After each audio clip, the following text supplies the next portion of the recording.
Snow plowing for dummies. Pavement markings and U. Roadkill 101. I'll never get all this. This is hopeless. You don't need all those books. Who's that? It's me, your LaPorte District new employee trainer. You know, LaPorte District trainer. You can just call me LDT. You down with LDT? Yeah, you know me. But how will I ever learn all this stuff? To truly experience the LaPorte District, you have to see it. Experience it for yourself. Get your head out of the books. Let's go. Go where? The LaPorte District, of course. Wow, so this is the LaPorte District? Yeah, pretty cool. The LaPorte District covers most of Northwest Indiana, which is why we refer to it as the Northwest District on social media accounts and in working with customers. Come on, let's take a tour. In the LaPorte District, we have 13 counties, and we maintain over 5,600 lane miles in the Northwest. Our district borders stretch from the Indiana-Michigan state line on the north to the Indiana-Illinois state line in the west. Down south, our district reaches near Rensselaer and Logansport, just north of Lafayette and Kokomo. And on the east side, we end at the St. Joseph County, Elkhart County line near South Bend, and just east of Rochester on the southern part of our eastern border. The entire district is divided into 5 sub-districts: the Gary Sub-District, the LaPorte Sub-District, the Plymouth Sub-District, the Monticello Sub-District, and the Rensselaer Sub-District. Let's take a closer look at each sub-district, starting with the Gary Sub-District. This is the Gary Sub-District, which is located not far from the Illinois-Indiana state line. Located right next door is the Traffic Management Center. This is where staff monitors traffic along the nearby interstates, and Hoosier helpers are dispatched from this location. You'll hear from plenty of customers in the area around the Gary Sub-District, because the LaPorte District's busiest highways are right here.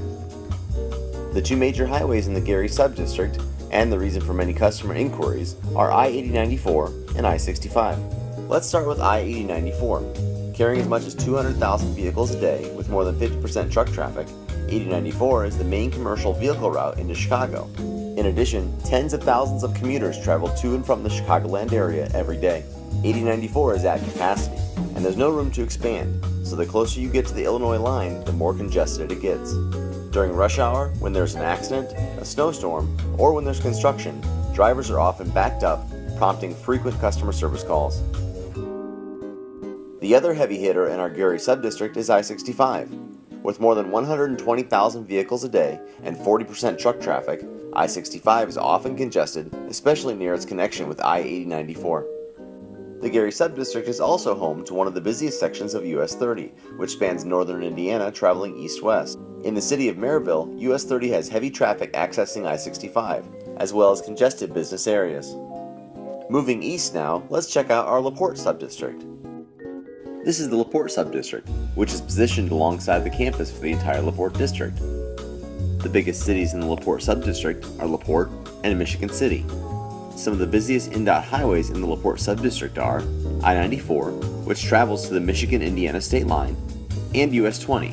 US 20 is a congested 4-lane highway with high daily traffic volumes. Packed with truck and commuter traffic, US 20 has been the scene of numerous serious accidents, often due to distracted drivers. This is a frequent topic for INDOT customers, local officials, and state lawmakers, although INDOT has taken many steps to help curb these accidents. Up next is the Plymouth Sub-District. Here, you'll find major cities like South Bend, Mishawaka, and Plymouth. The Plymouth Sub-District building is the district's newest, built in 2017.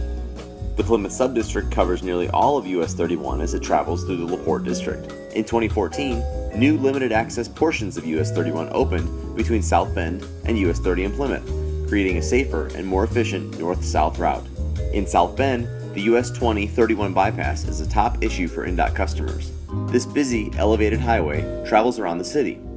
During the wintertime, expect calls as accidents are frequent due to drivers traveling too fast for conditions where multiple bridges freeze and become slick despite treatment by INDOT crews. Now we'll head south to the Monticello Sub-District, featuring the cities of Logansport, Monticello, Delphi, and Knox. Here in the Monticello Sub-District, much of the landscape is rural, but several major highways keep crews hopping. State Road 25, also known as the Hoosier Heartland Highway, travels east-west and is a main route for travelers between Lafayette and Fort Wayne. This new, safer alignment opened in 2012 and in 2013. Meanwhile, US 35 is a main north-south corridor for the Monticello subdistrict and allows drivers access to cities like Knox and Winnemac. Finally, we'll visit the Rensselaer subdistrict, just west of Monticello, which features one of the LaPorte district's newest high-tech salt barns. Mostly rural, like the Monticello subdistrict, the Rensselaer subdistrict features north-south corridors like US 41 and US 231. Oh, and there's one part of the Rensselaer subdistrict that's anything but rural, I-65. The Rensselaer subdistrict is the home of I-65 between the cities of Lowell and Lafayette. Tens of thousands of vehicles travel this stretch every day, and just one accident can lead to long backups and plenty of customer inquiries. I guess that about covers it. I think I know everything about the LaPorte district now. Thanks for the tour. Wait a minute. I feel like I'm forgetting something important. That's right. Snow. Here in the LaPorte district, we get hit by heavy winter storms, typically unlike anywhere else in the state. Thanks to our neighbor to the north, Lake Michigan, and how it interacts with the weather to create lake effect snow, whiteout conditions and heavy accumulation can be routine between November and March in the LaPorte district.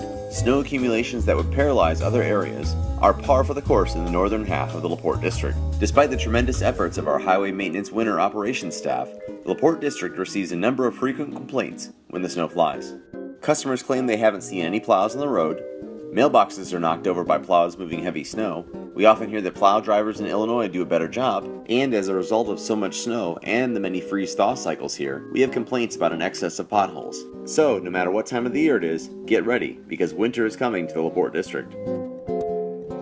So am I ready now? Almost. There's one more thing you have to learn before those phones ring.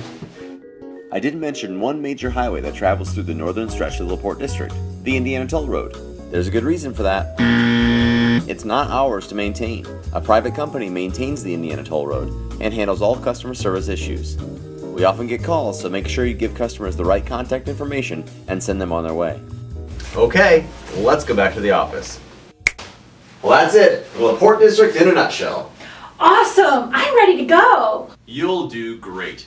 We have awesome people here who are working hard to ensure superior customer service across all of NDOT. The LaPorte district. What a great place. Yeah.